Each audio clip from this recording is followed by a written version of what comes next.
저기 제일 먼저 질의하신 분 마이크. 저는 여기 매번 있어. 아니 저 적지않은 질문인데 아주 간단한 질문입니다. 사실 저는 민족 역사 이런 거 되게 좋아하는데 그리고 태어난 곳이 명동성당 근처거든요. 근데 명동성당 입구에 비석이 하나 있는데 1909년도 12월 22일 날 그 한자도 똑같던데 이재명 의사님이 조금 있으면 이제 12월 20일인데 그 궁금한 거는 정말 인터넷에 나와 있는 것처럼 그 의거이라고 제가 질문할 때는 잠깐 좀 봐주십시오. 다 듣고 있을 거잖아요. 매번 중에. 그 이재명 의사님이 태어난 날이 12월 20일 맞는지 궁금하고요.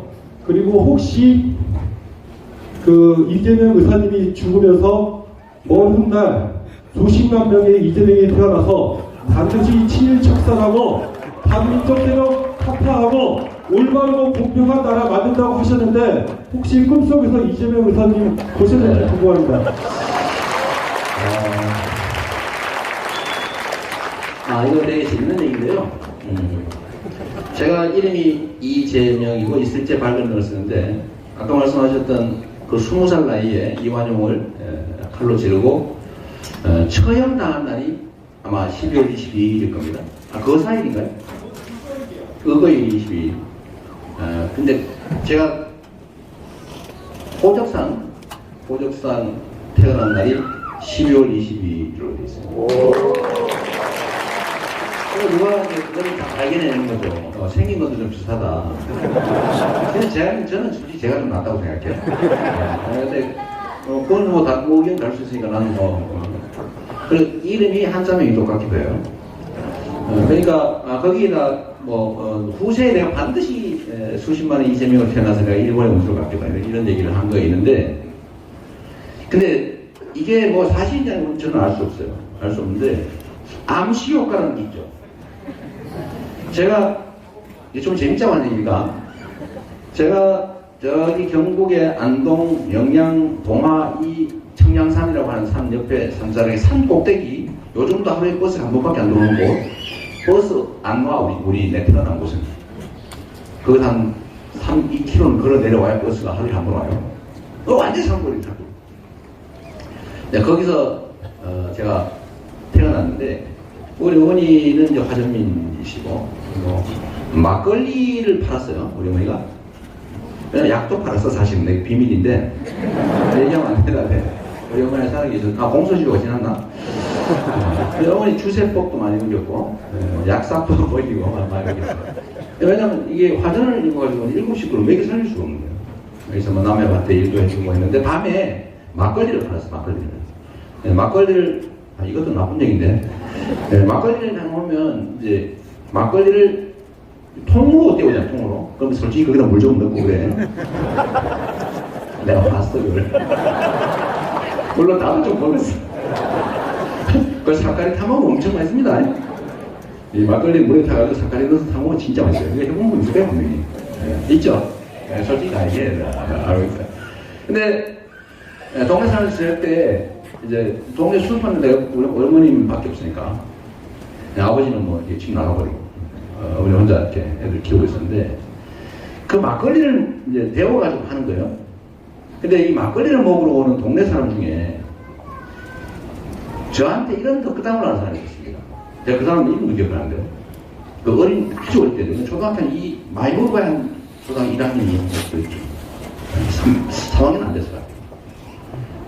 여기다가 귀에다가 이렇게 성냥개피잖아. 이거를 여기다 넣어보더니 야, 기 잘생겼다. 여기 성냥개피가 2개나 들어가네. 너는 진짜 앞으로 큰 인물이 될 거야. 이렇게 내가 농담을 한 것 같기도 하고 불쌍해서 그랬을 수도 있고 우리는 맨날 옆에서 껄떡거리고 있었거든. 이렇게 누구 또 없나 하고 맨날 이러고 있으니까 애가 불쌍했던가 봐요. 그러더니 야, 이리 와봐라 이놈아. 근데 그 얘기를 제가 몇 번 들었어요. 근데 그 기억이 나요. 그 얘기는. 또 한 번에 이런 게 있었는데 우리 어머니가 제 생일날을 잘 잊어버렸대요. 이것도 비밀이에요. 이거 어머니는 아니라 오류발리셔요. 그럴 리가 있다. 그 어머니가 9남매를 낳았는데 제가 7번째로 낳았거든요. 그러니까 생일날 잊어버린 거예요. 그래가지고 점을 보러 간 거예요.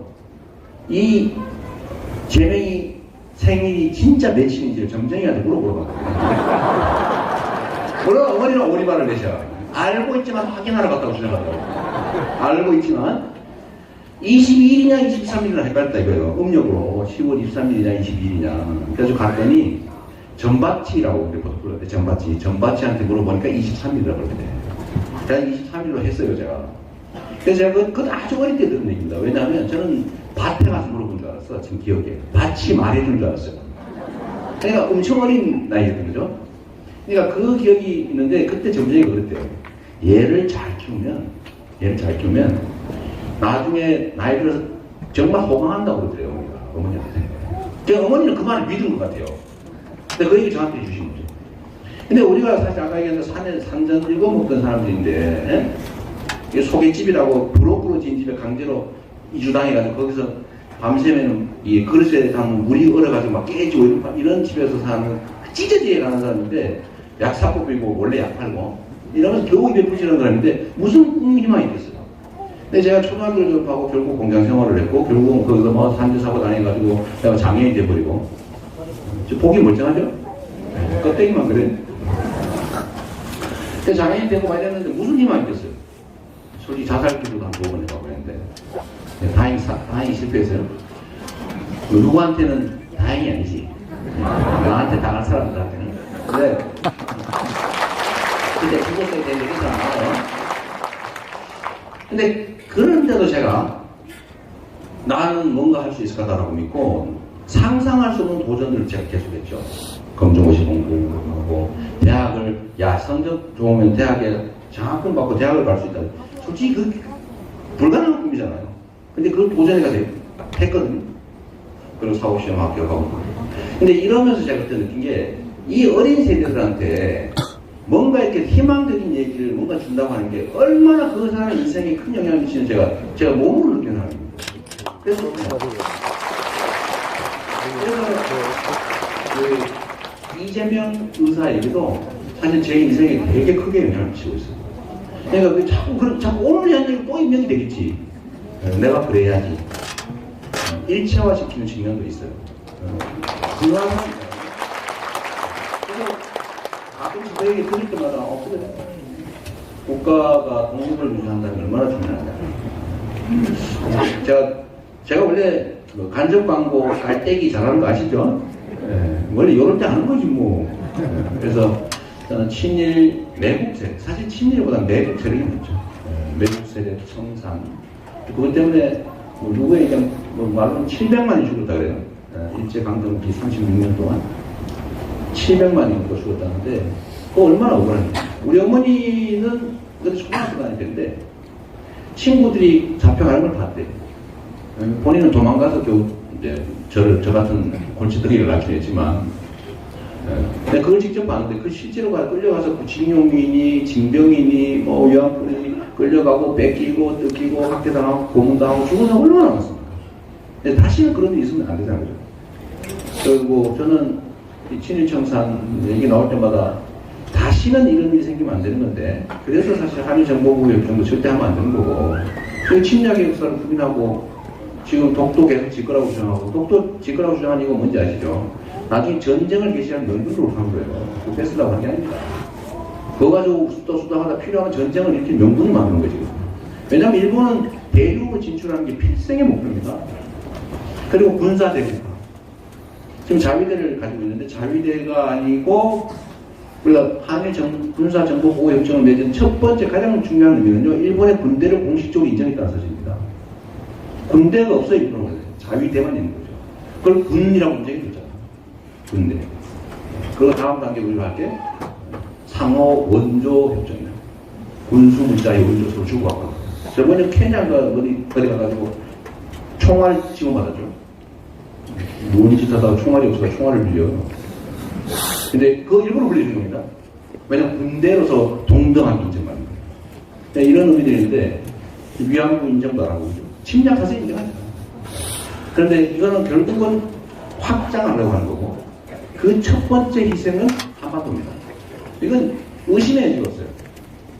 더 북한도 우리를 침공해서 적국이라고 하지만 사실 그로부터 딱 5년 전에 대한민국 이 한반도를 무력 점거하고 있던 침략국이 바로 일본이에요. 왜 5년의 차이로 한 곳은 진짜 죽일 원수 적국이고 한쪽은 군사 정보를 주고받는 친구가 됐습니까? 이게 뭐 말이 안 되죠. 결국은 저는 이재명 의사의 얘기를 들으면서 제가 앞으로 해야 되는 일을 끝까지 하는 되는 국가가 있어요. 뭐 근거가 있는지 나는 모르겠어. 저도 어디 뭐 먼지에서 나서 먼지로 돌아갈 사람인데 그게 이재명인지 아닌지 나도 잘 모르겠습니다. 그렇겠습니다. 그리고 아까 검찰 얘기하는데 검찰개혁은 진짜로 중요하죠. 근데 여러분들 저는 제도보다는 언제나 사람이다 생각해요. 제도를 아무리 만들어도 나쁜 거들을 가지고 그거 망가뜨리지 않으면 금방입니다. 아무리 나쁜 제도라도 좋은 지도자, 지휘자를 만들면 좋은 책임자를 선정해서 잘 감시하면 잘 돼요. 똑같은 사람이 아닙니까?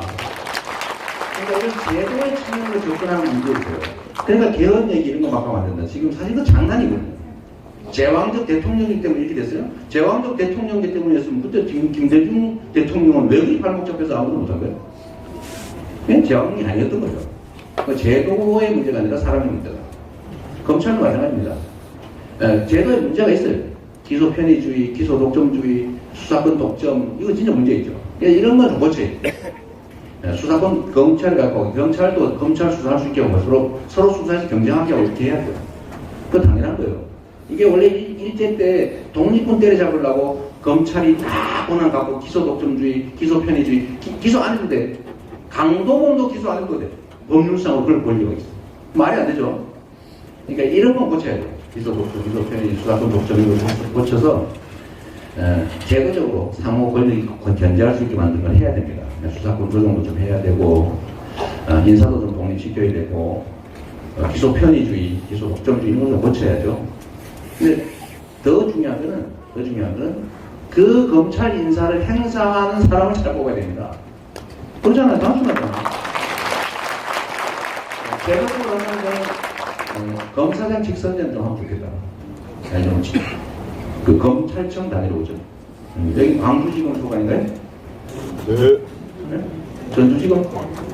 전주지검이 따로 있나? 도의가 있죠. 그럼 전주지검장을 전부 도민들이 뽑으면 되지. 또 관할구역 내 시민들이 뽑게 아무래도 익명권자 개인 한 명의 눈치를 보는 것보다는 국민의 눈치를 보면 다음에 재선하기 위해서라도 열심히 하겠죠. 네, 뭐 이런 제도적 보완을 좀 하고 결국은 국가 운영을 최종적으로 책임지는 최고 책임자를 잡고 가야 됩니다. 네, 또 다른